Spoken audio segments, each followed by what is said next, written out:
Hello there people, so we are on the 14th of August 2019 and sometimes one thinks what can they sow at this time of year? Well, I'm going to show you three things. So, grown these before this time of year, grown these before many different times of the year, and these are lovely.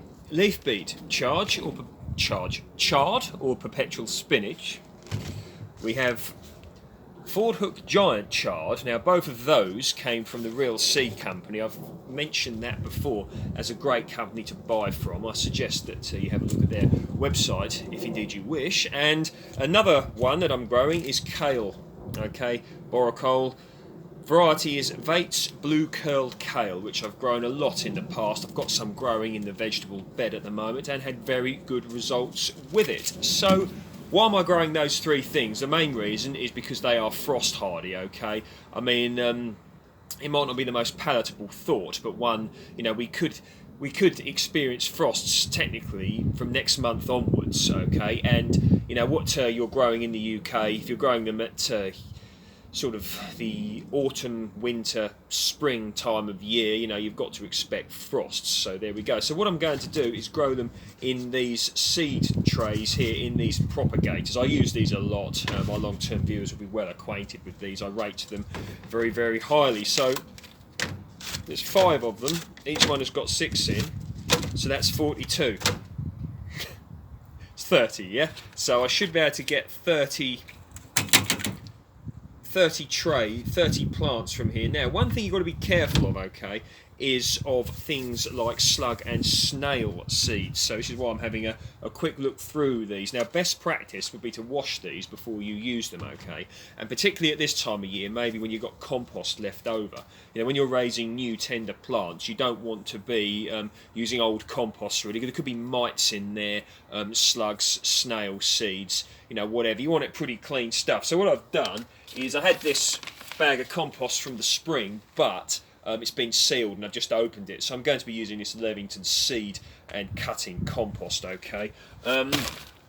You'd probably get away with using multi-purpose compost, honestly speaking. That is more expensive. I think I bought that when that was on offer and I'm using it up. But yeah, you could use multi-purpose compost for this. It won't be a problem. So I'm going to set these seeds.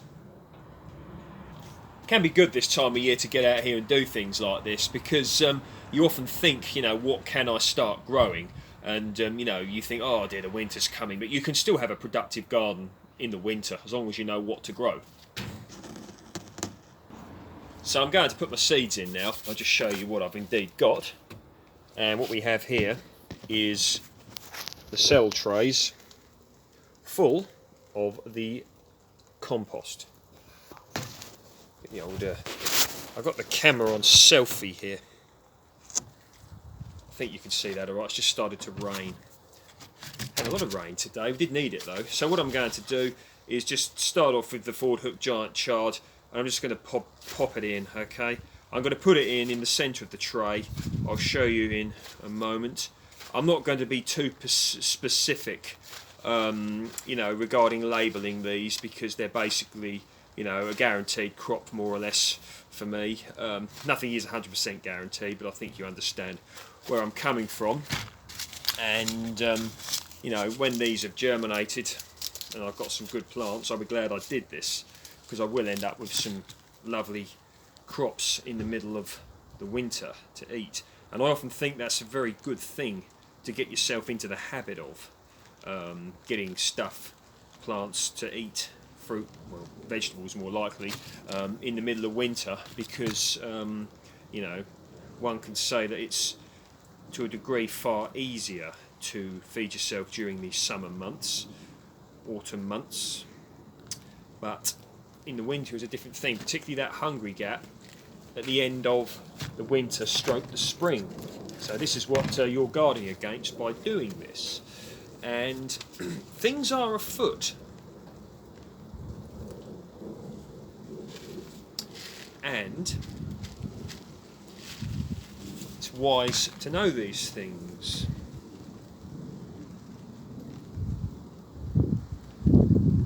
So what you do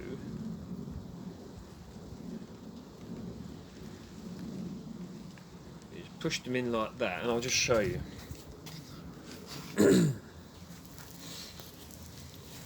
So you get the idea. And all I'm going to do is just push them in, all the seeds like this. Now, all being well, we should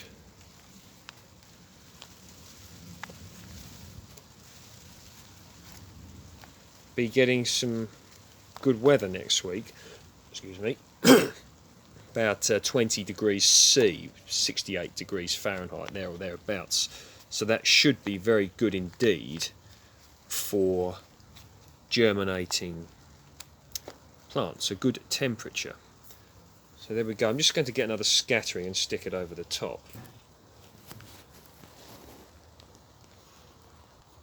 Okay.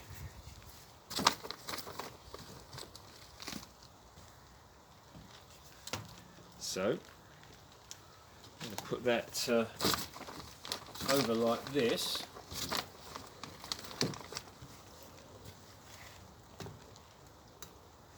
And there we go. Now, when I do things like this, ready to grow, what I like to do is germinate them inside, simply because, yeah, they would germinate. It's perfectly warm enough, particularly in the polytunnel. But if you keep them inside, you know, you can, particularly if you're of a forgetful nature, or if you're a, you know, a casual gardener, whatever, you won't.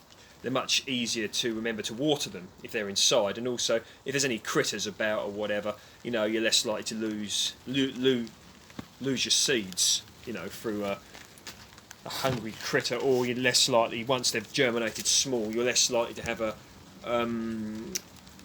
squadron, an army of marauding snails and slugs in your living room or in your kitchen windowsill than you are outside. I think you understand where I'm coming from. So I'm going to water these using rainwater. It's just starting to rain, but these should germinate hopefully within the next 3 weeks, and I'll be planting them out probably within the next 2 months. I'm going to be putting some here in the polytunnel, because what I've got to do is organise this polytunnel soon. I'm waiting for my tomatoes to come, which won't be long now. And the peach tree's finished, as you know.